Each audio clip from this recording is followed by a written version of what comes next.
In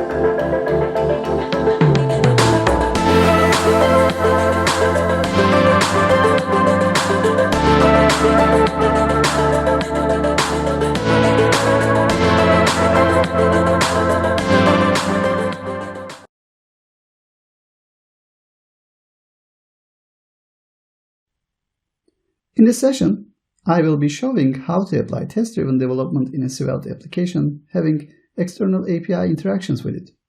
Hello, my name is Basar Buyukkahraman. I've been teaching web technologies by applying test-driven development. And thank you for joining this session. We are going to create a simple component. It will be loading random users from this public API, random user me, whenever we click the button. And in each request, this API returns random user back. The project is based on Svelte template. It has additional dependencies for the test environment, like we have the Jest, the Svelte Testing Library, and the mock service worker. Test configurations are also set in the project as well. You can check the description for the repository.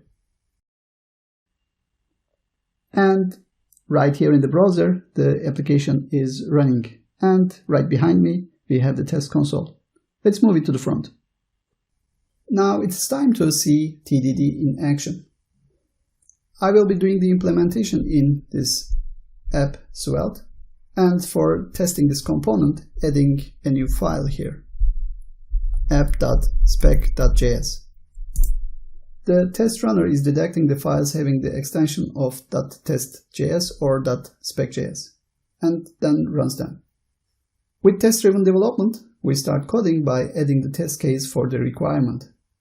And let's do that. Let's import the render and screen functionalities from testing library. And then let's import our component. Now let's add our test. It has load random user button. So in this page, we will have a button which is having this text, load random user. First, we are going to render our component. This function, this render, is rendering the app to document body. In this document, we are going to query the button, and we get that button by using this query function coming from the screen. Screen is containing the query functionalities, and we are using this query by role here. We are using accessibility roles in our test, and the component we are looking for is having the role of button, and also it has the load random user text on it. And finally, we can do the assertion. We are expecting this button to be in the document. Now let's save this one. And the test is automatically running. And here we can see the test is failing because we don't have the button on the component. Now let's implement this. Now just clearing the app. And let's add just simple button to this component and saving it. Now we have the button and the test is passing. Consider this one as a warm-up. Let's add a more interesting test. So going back to our test. Now let's add functionality to this button. Let's add our next test. It displays title, first and last name of user. This one has async await in it. This username will be visible after async API request is completed. Again, we are going to render app. Then we will get the button. This time we are going to click this one, and it will make an HTTP request to random user me. But in test environment, we don't want a real HTTP request to be gone to actual server, because this would make the test environment fragile. We cannot control the external dependencies, so we cannot have predictable tests. Our tests may end up with false negative results. For solution, we can use mocking. And we can mock the HTTP client. Let's use Axios in the application. So in the test, first let's import the Axios. We are going to use the get functionality of the Axios. So we are going to replace the existing Axios get function. And we are assigning a mock function to it. As a result, this is going to be resolving this value.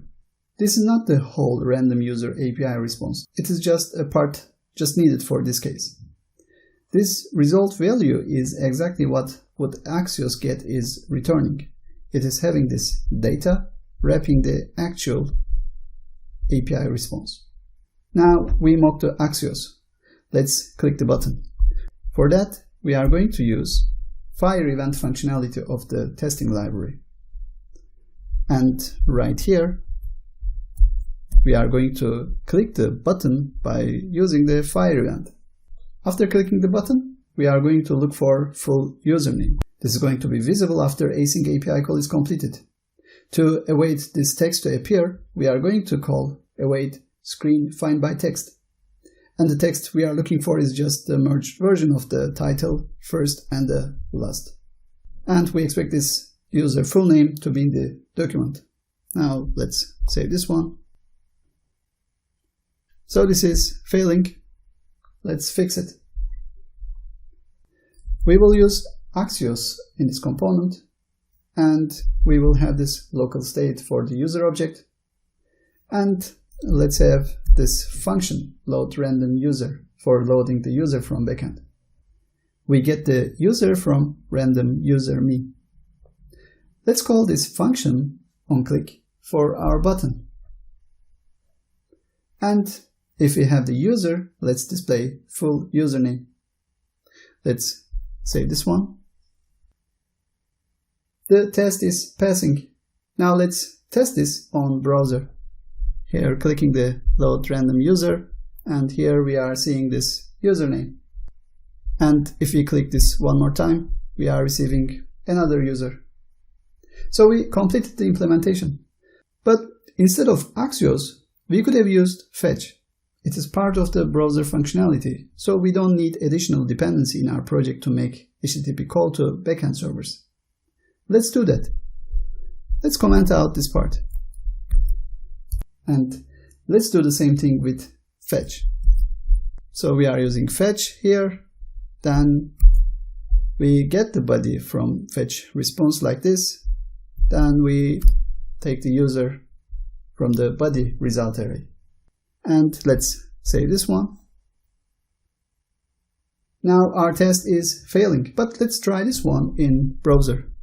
Just clicking this load random user, and here it is working. We are receiving new user whenever we click this load random user. So this fetch is properly working, but our test is failing because our test is dependent onto the Axios. Now we are not using Axios, therefore we need to refactor our test to make it work with the current implementation. Now let's fix this one. Instead of using Axios, let's go with a better solution. Let's use mock service worker.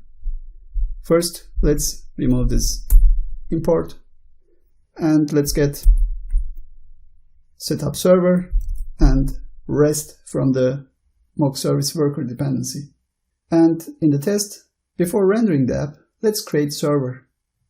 There will be rest get handler, and this will be handling the request for this random user me. This is going to be intercepting the request, and the actual request won't be delivered to the backend. This one is going to be returning the response. And let's start this server in listening mode. Now we don't need this mock part. We don't need anything about the HTTP client in our test. Now let's save this one. And here we can see the test is passing. Just like we have tested on browser, it is working. So now our test is not dependent onto the HTTP client we are using. Currently the test is passing and we are using fetch. Now let's go back to Axios. So just commenting out the fetch part and uncommenting the Axios usage here. Let's save this. And this one is also passing. We completed this tiny project by applying test-driven development. As you practice it more, it becomes second nature in your coding routine. And in test codes, if you stay away as much as possible with the implementation details, then you will be able to implement the requirements however you want. That's all from me. Thanks for watching.